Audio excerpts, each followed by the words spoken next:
Hello students, I am here with the explanation of class 8 geography chapter, that is mineral and power resources. But before starting this chapter, let's do a quick recap about rocks, which you have already discussed in your class 7th. Rocks are the aggregate of one or more minerals, and there are three types of rocks, as you can see: igneous rock, sedimentary rocks and the metamorphic rocks.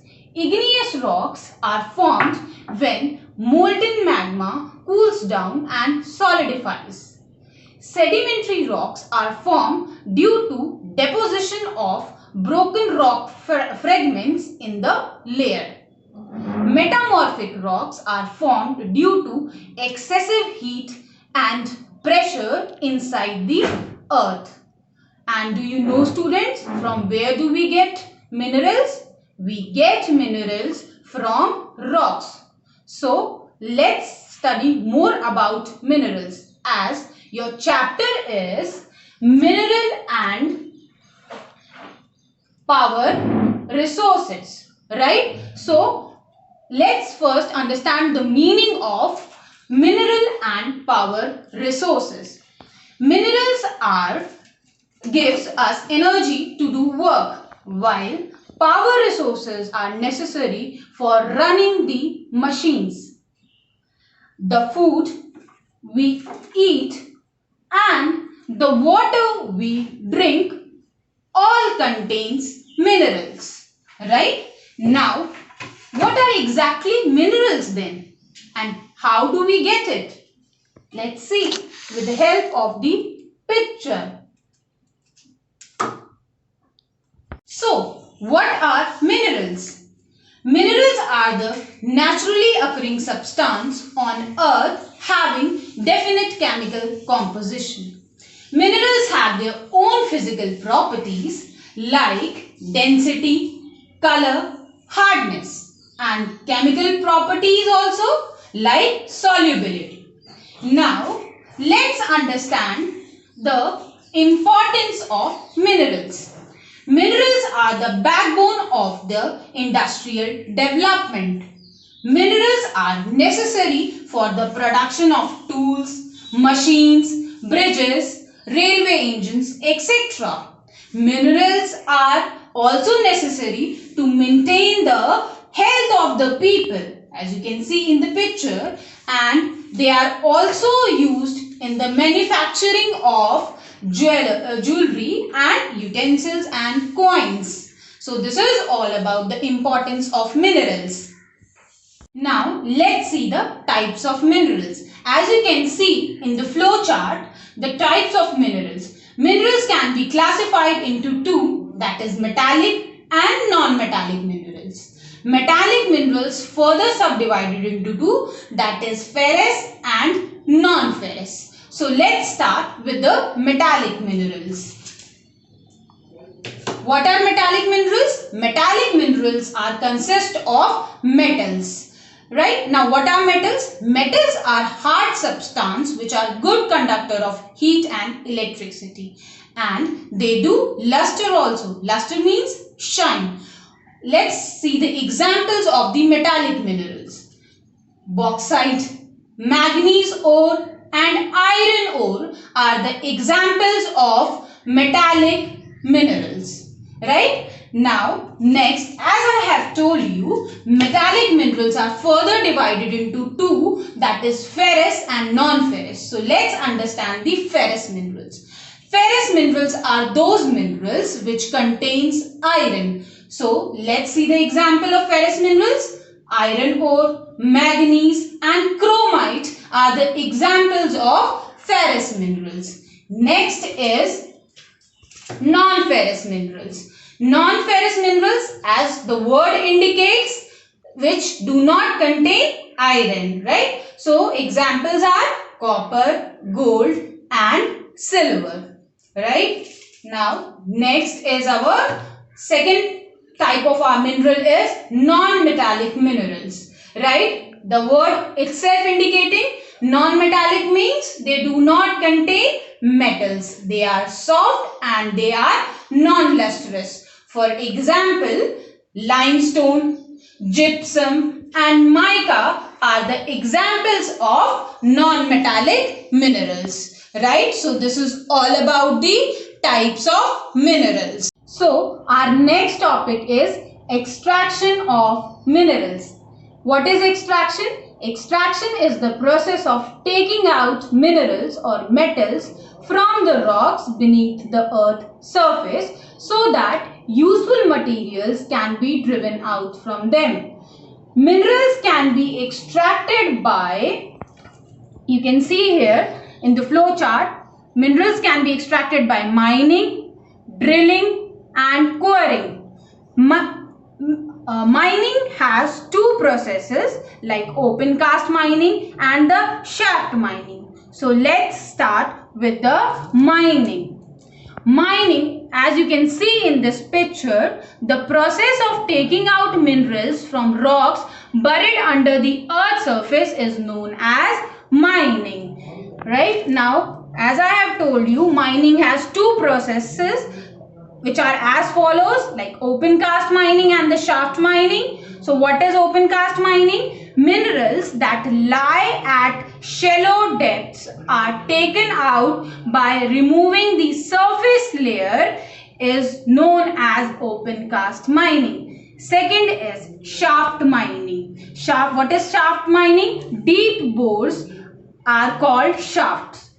They have to be made to reach minerals deposit that lie at great depths, right? So this is called shaft mining. Now next is drilling. Petroleum and natural gas, as you know, petroleum and natural gas occur far below the earth's surface. Deep wells, you can see here, deep wells are bored to take them out and this is called drilling. Our next type is quarrying. Now what is quarrying? Minerals that lie near the earth's surface. You can see in this picture, near the surface are simply dug out by the process known as quarrying. So this is all about the extraction of minerals. Now our next topic is distribution of minerals in the world. A world map showing distribution of minerals reveals a highly uneven distribution of minerals.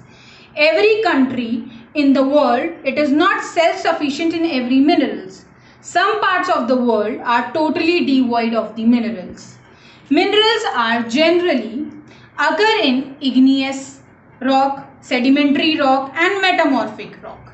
Metallic minerals like iron ore, manganese, copper, gold occur in igneous and metamorphic rocks, while non-metallic minerals like potash, diamond, coal, petroleum occur in sedimentary rocks. I have tried to explain you with the help of this world map, but for better understanding, you have to go through with your book. I have just taken a few examples, like the continent of Asia has large reserves of iron ores, manganese, bauxite, copper, zinc and nickel. And China and India have large deposits of iron ore. Most of the world's supply of tin comes from China, Malaysia and Indonesia, right? Similarly in Europe has large reserves of iron ore. The leading iron ore producing countries are in Europe, Russia, Ukraine, France and Sweden. In North America is rich in minerals, namely copper, lead, zinc, platinum, gold and silver, right? And if we talk about the South America, the continent of South America is rich in minerals like iron ore, copper, tin, gold, diamond, etc. And if we talk about Africa, Africa is the leading producer of gold, diamond and platinum in the world. So I have told you, just go through the book and learn it carefully, right? So this is all about the distribution of minerals in the world. Now let's understand the distribution of minerals in India. India has large resources of iron ore, magnesium, mica, bauxite, copper, limestone, etc. I have tried to show you with the help of this map, and I have taken the short forms just because of the minerals, just because of the shortage of the space, right? But you can make a chart of all the minerals and you can write in front of these the minerals the name of the states. Like you can see in Jharkhand there is iron ore, mica, bauxite, copper and limestone. Similarly in Orissa, iron ore, bauxite, magnesium and limestones are produced. In Chhattisgarh, iron ore, bauxite and magnesium. So this is the map which I have tried to show you. You can see the picture and can understand, like in Karnataka also iron ore, magnesium, copper and gold. So it's better you make a chart, go through with the book and learn it properly, right? So this is the distribution of minerals in India. Now our next topic is uses of minerals. Minerals are the basic of modern development, right? Like we have taken some example, iron ore. Iron ore are the basic raw material which is converted into tools and machines, right? We have taken another example which is bauxite, which is also used as a raw material to manufacture utensils, aircraft and electrical industries. And the last is the gold. Gold is used to manufacture the jewelry. So these are the uses of minerals. So our next topic is conservation of minerals. As you know students, minerals are highly exhaustible. The formation of minerals is very slow as compared to the rate of consumption at present. Minerals are very essential for the industrial and economic development of the country. Hence, it is very necessary to conserve them. Some ways of conserving minerals are by using substituting or by using alternatives, recycling, reusing and reducing the consumption. For example, coal and petroleum are substituted by biofuels and CNG, right? So as you can see here, recycling some metals like iron, copper, aluminium that can be melted and reused. Reducing the wastage of minerals by planned utilization and forming new minerals using latest technology. So this is all about the conservation of minerals. So power resources. What are power resources? Power resources plays a vital role in our lives. We need power for industry, agriculture, transport, communication and defense. Power resources, as you can see, can be classified into conventional and non-conventional sources of energy. And these are the example of conventional sources of energy and non-conventional sources of energy, right? So let's start with the conventional source of energy. As you can see here, conventional sources of energy are those which have been in common use for a long time. For example, firewood and fossil fuels like coal, petroleum and natural gas. So let's start with the firewood. As you can see here, firewood, it is widely used for cooking and heating, right? And in our country, more than 50% of the energy used by villagers come from firewood, right? So there are few advantages and disadvantages. Like firewood, it is easy to access, it provides energy to large number of people, right? And disadvantages of firewood, its collection time is time consuming, it promotes greenhouse effect and it causes pollution and deforestation. So next example is fossil fuels. They are converted form of remains of plants and animals which were buried under the earth for millions of years and finally by heat and pressure got changed into fossil fuels like coal, petroleum and natural gas. The rate, and they are limited also. The rate at which the growing world population is consuming them is far greater than the rate of their formation. So these are likely to be exhausted soon. So let's take the example of coal.